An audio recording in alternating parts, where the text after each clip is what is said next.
Hello there, it's SilverlyB here, and today I'm going to be showing you guys how I did this very easy dungeon generator on Unity.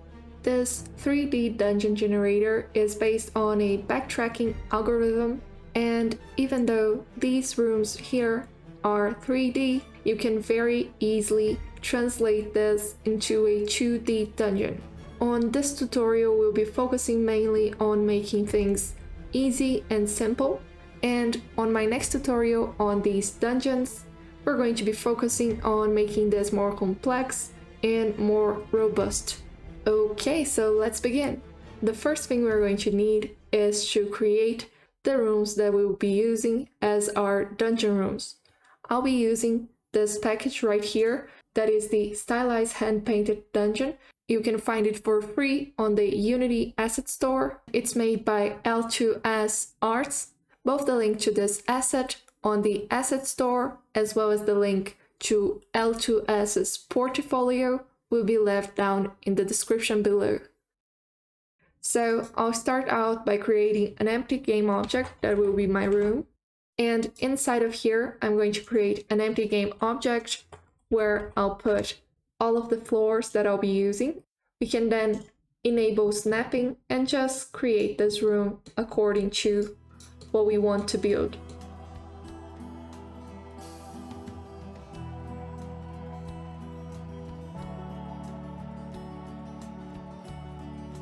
Here we have the room that we're going to be using, and it's looking great. Now the only thing that's left is that we need to make doors to our room.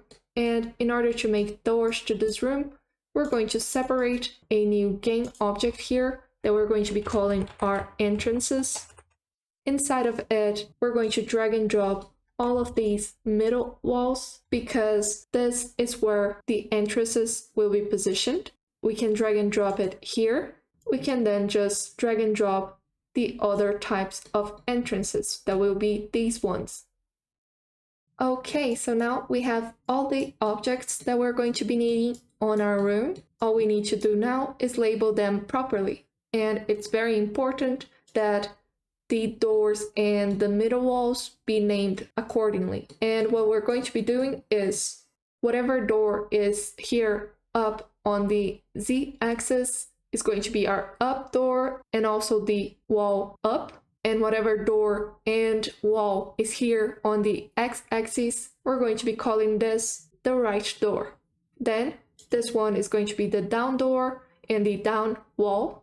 And this one right here will be the left door and the left wall.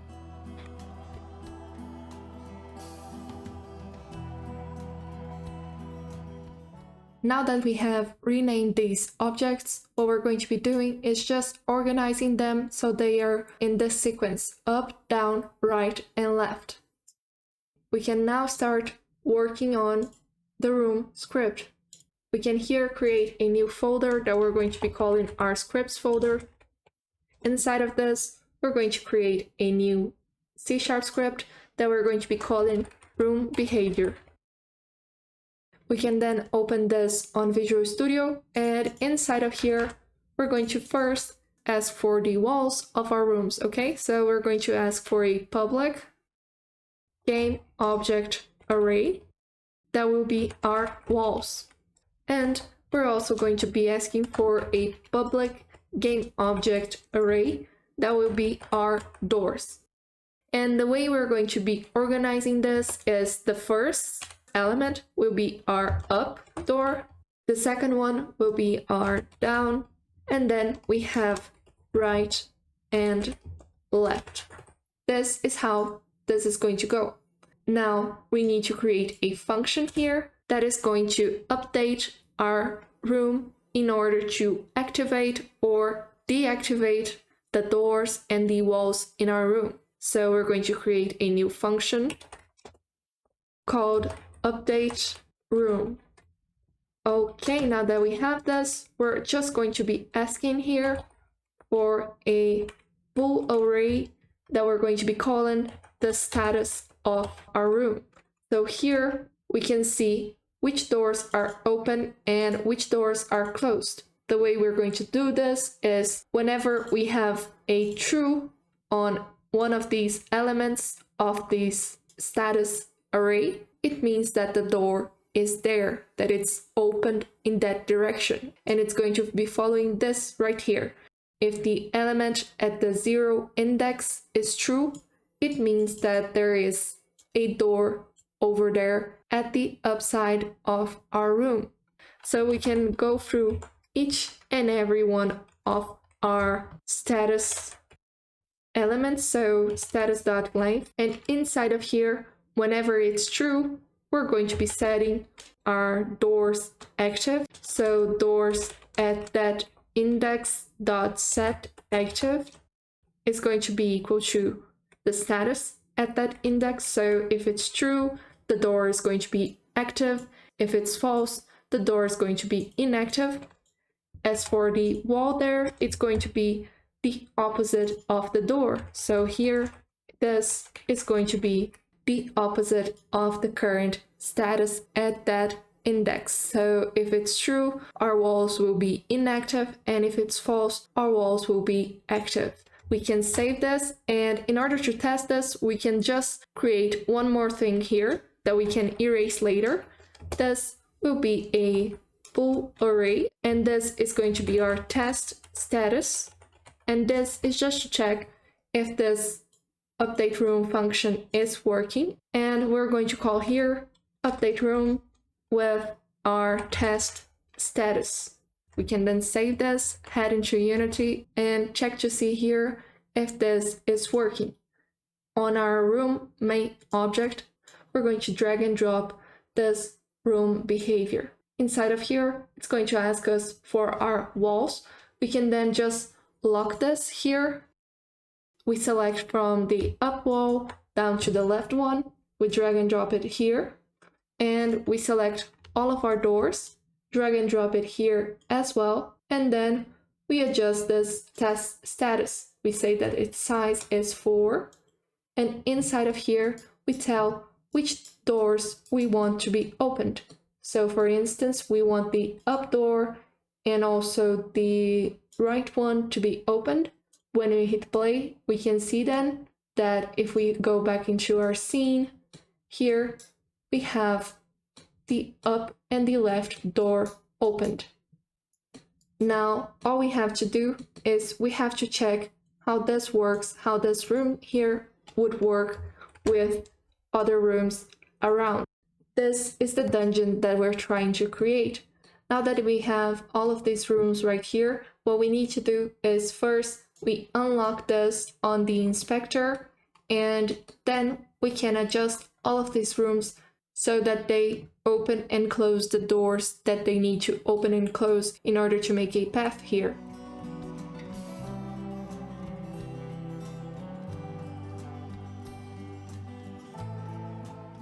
And we can hit play to see if this works. Inside of our scene, we can then see that this would be creating our dungeon path. So this is what we're going to be doing, but instead of just going here on our test status and working which doors are opened and which parts are closed, we're going to be generating this maze-like dungeon procedurally. We can then start working on the algorithm for the generation of the dungeon. So here on our assets, we can create a new folder that we're going to be calling our prefabs folder. And as always, we can delete all of this and just drag and drop the room inside of our prefabs folder. Inside of our scripts folder, we can create a new C# script that will be our dungeon generator. In order to create this script, we first need to understand how the generation of our dungeons is going to be working. We're going to be creating the dungeon using a backtracking algorithm to generate our dungeon with a maze-like path. The algorithm we are going to be using is also called Depth First Search or DFS. In order to generate a maze using the Depth First Search algorithm, we first start with a grid of cells. Then it will randomly pick a path through this grid and go as far as it can through the unvisited cells until it has nowhere else to go. Then it will start going back on its own path looking for other paths to take. This is why it's called Depth First Search or backtracking algorithm. The first step is to choose a starting point. This will be the first cell that will sprawl the maze. From then on, it must check all the unvisited neighbors of the current cell and randomly choose which is going to be the next cell. If the current cell has no unvisited neighbors that it can go to, then it backtracks to the previous cell on the path. This goes on until it backtracks to the last cell of the path, which was our starting point. And there we have it, our maze. Now that we have an overview of the algorithm, we can then just start working on it. First, let's create a function here that will be generating the grid and the maze. So we're going to create here a void maze generator. This will be creating our maze. Another function we're going to be creating here is the function to check the neighbors that we have around. So here will be our check neighbors function. And for now, this is it. The main thing we're going to be creating is a class that we're going to be calling cell. And this is going to be holding the information of every cell inside of our maze. And the first bit of information that we need is to know if this has been visited or not. So this is going to be a public bool that will be called visited. And this is going to start as false. And inside of here, we're going to have a public bool array that will be the status of the cell. If the cell is opened up, down, left, or right, it's going to be a new bool of 4 slots.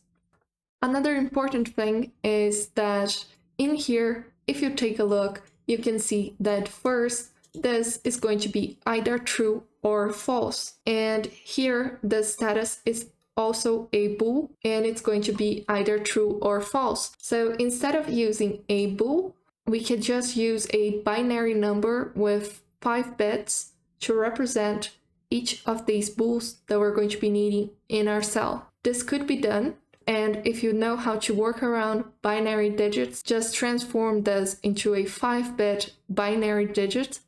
But because here on the tutorial it's meant to be clearer, I prefer to work like this, so that we just need to understand that this status means up, down, right, and then left.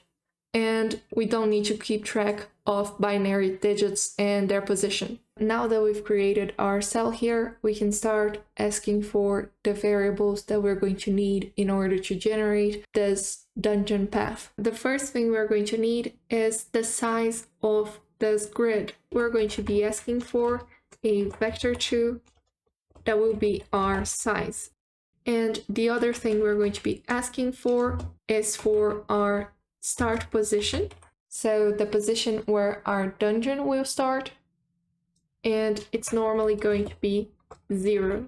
You can use whatever other number here, but in our case here, it's probably going to be 0. Another thing we're going to need is a list of cells that will be our board. So for now, this is all we're going to be needing. And let's begin working on our maze.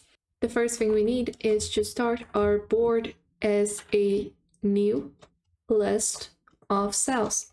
And now what we're going to do is we're going to create this board with all the cells that it must have. So inside of here, we're going to go through every size that we have. So here, size.x. And we're also going to go through every y that we have. Going through all of this, we're going to be adding a new cell inside of our board. So once we've done this, what we're going to be doing is we're going to be creating a new current cell that is going to be keeping track of which position we're at. And this is going to be starting as the start position. And we're going to be creating a path that is going to be keeping track of the path that we've made until the cell that we're currently at. Here, it's going to be a stack of int that we're going to be calling path. And this is going to be starting as a new stack of ints. We're going to create here a variable that we're going to be calling k. This is just to keep track at which loop we're at, because we're going to be creating a while and we don't want this to go indefinitely.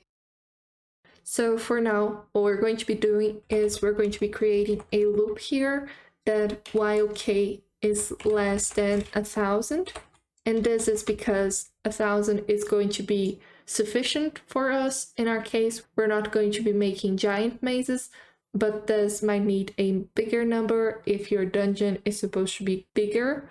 And while this is going on, we're going to first increase k, and now we need to work on the actual algorithm that we're going to be using. First, what we're going to be doing is we're going to get the current cell, so board current cell, and we're going to say that it has been visited.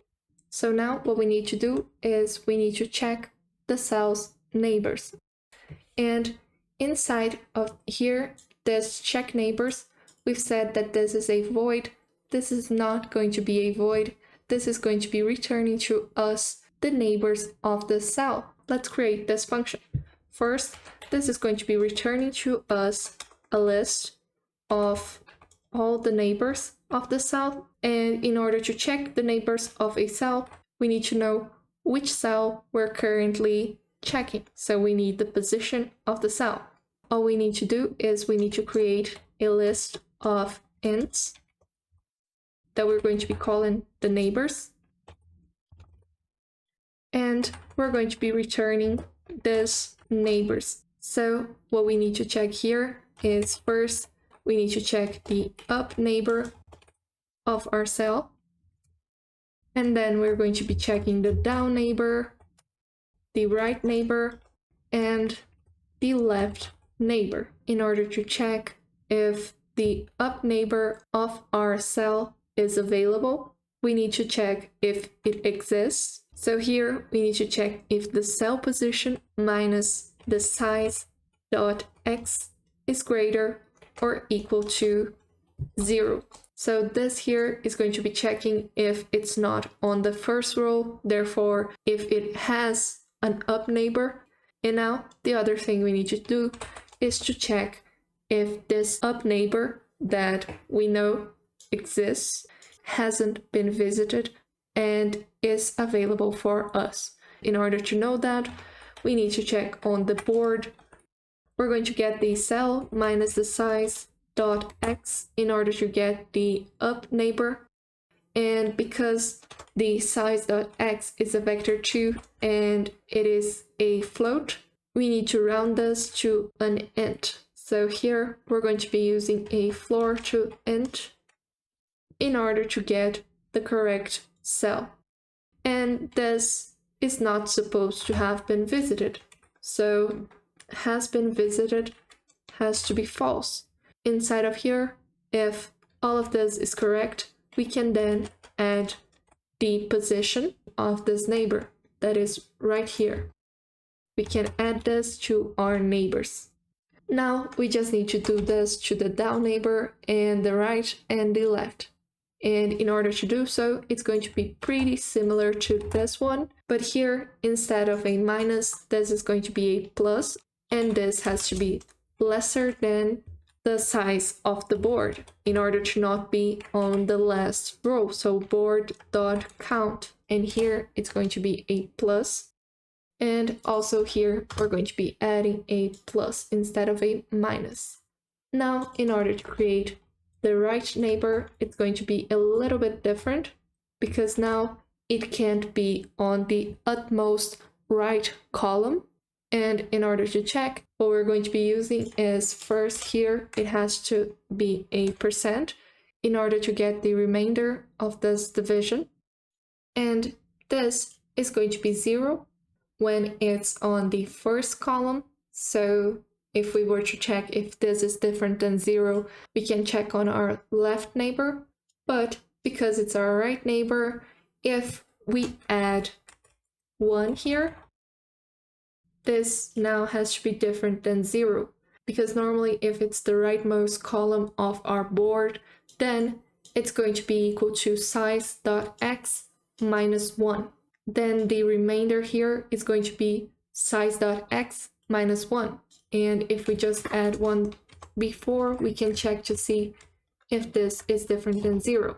And now inside of here, this is going to be just plus 1 because it's the neighbor to the right of our cell. We can copy this, and just as I've said, here we can erase this part and check to see if this is different than 0.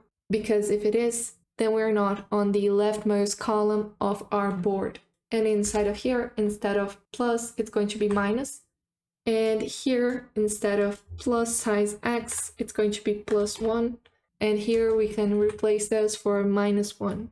So now we're correctly checking all of our neighbors. And once we've done this, we can save this into a list of our own. Okay, so list int of the neighbors is going to be equal to whatever we get from the function to check the neighbors.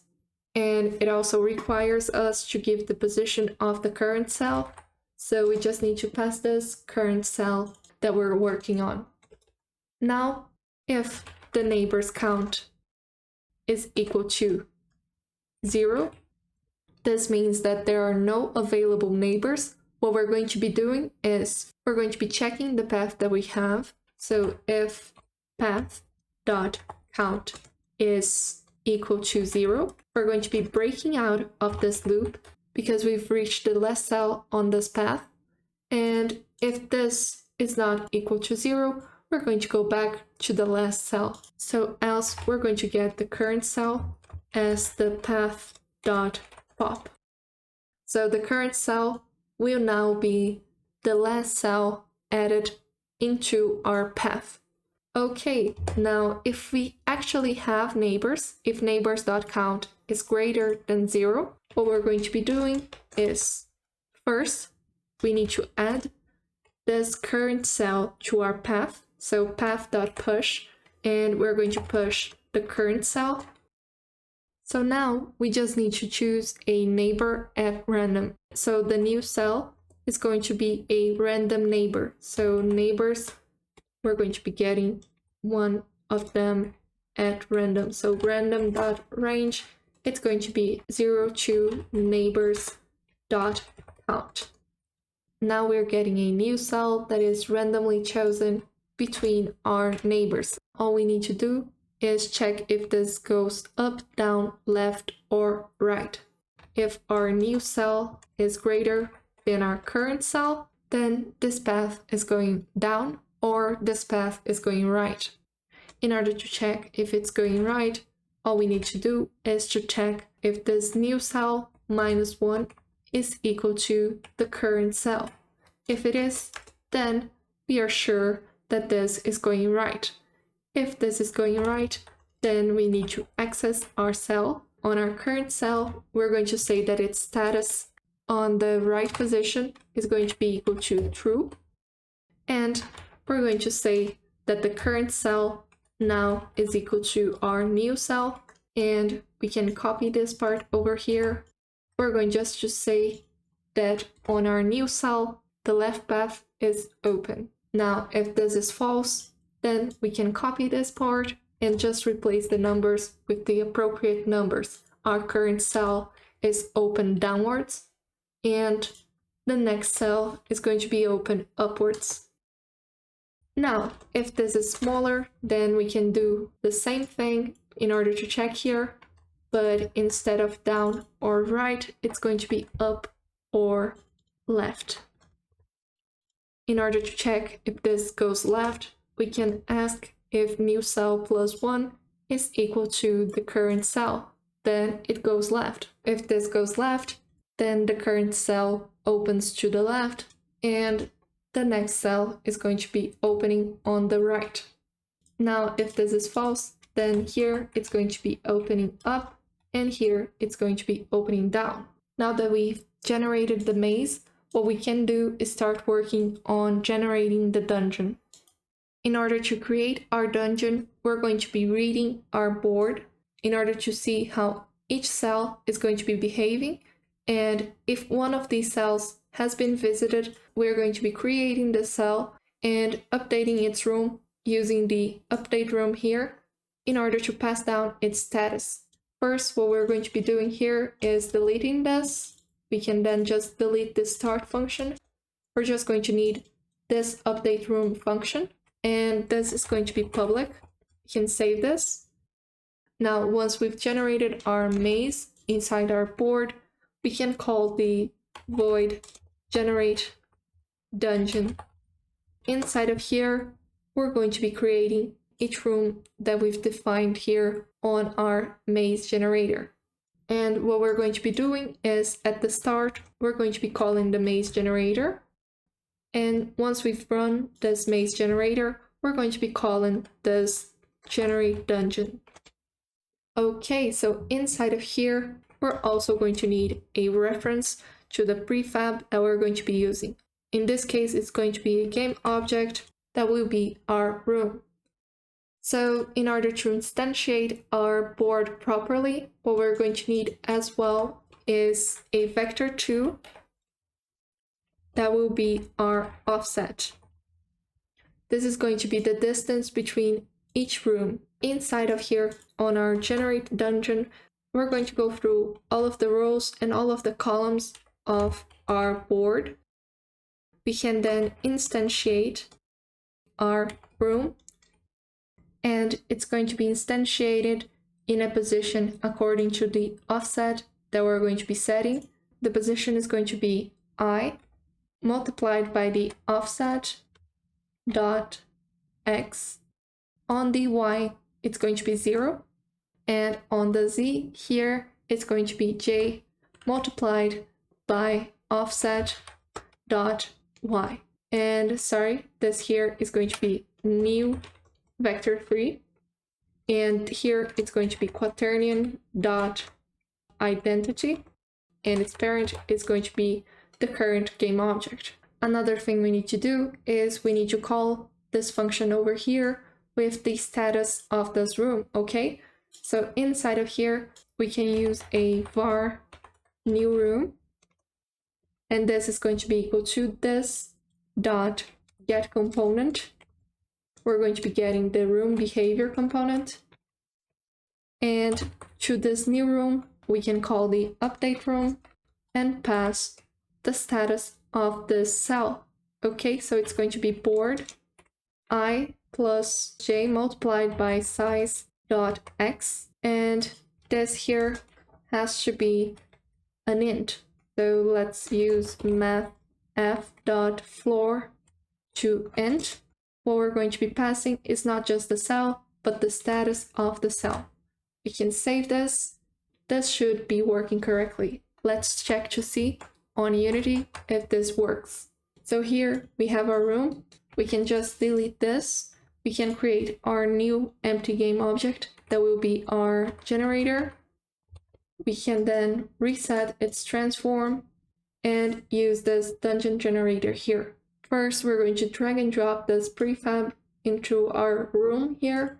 It's going to have a small size in order for us to check to see how this looks like.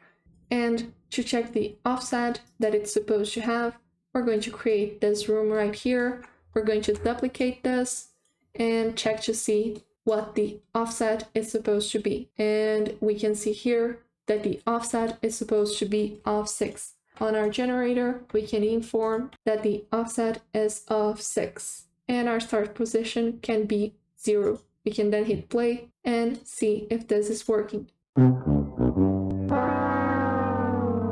So what is happening is the up and down part of our board is a bit mixed up, and this is because right here this should be minus, because we're treating it as if the topmost row in our board is the first row, and if this is positive, then the lowest row in our board is going to be the first numbers. We can also then just name each of our rooms according to their position. So we're going to be adding here a space and also the I position of our room plus a spacer plus the J position of our room.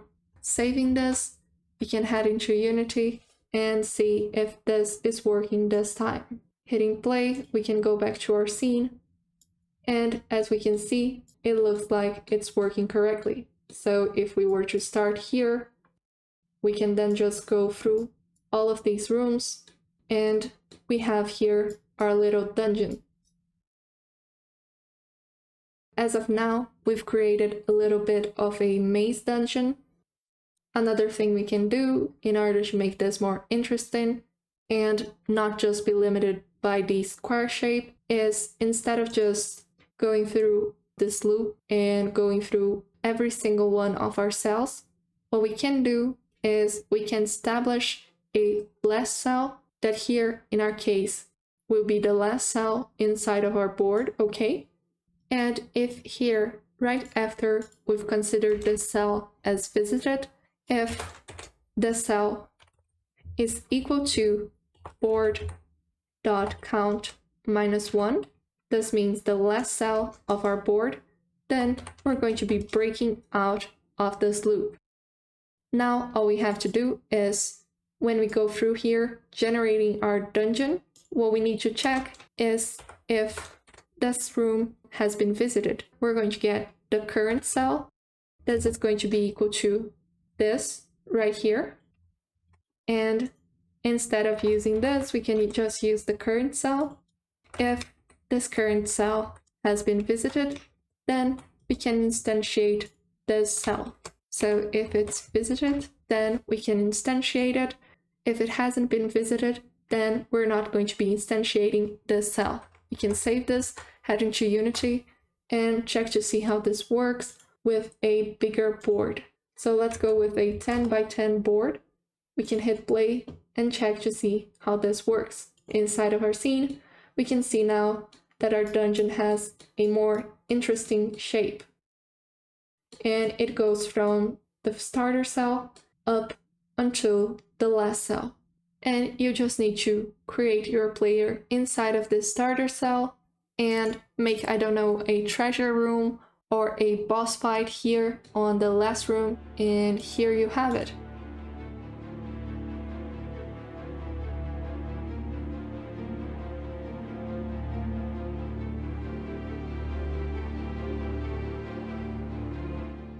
This is a very simple algorithm that can be used to generate other types of stuff. Here I'm showing how to generate a dungeon, but you can use this to generate a maze, to generate levels, to generate lots of stuff. And it's a great base to build up from. On my next video, I'll be taking a look at how to take this to the next level and make it a bit more complex, but a bit more interesting as well. If this video was helpful to you, don't forget to leave a like. If you have any questions, leave them down in the comments below, and for more videos such as this one, please consider subscribing. If the next video is already out, you can go watch it right now and take this dungeon to the next level. Thank you so much for watching, bye!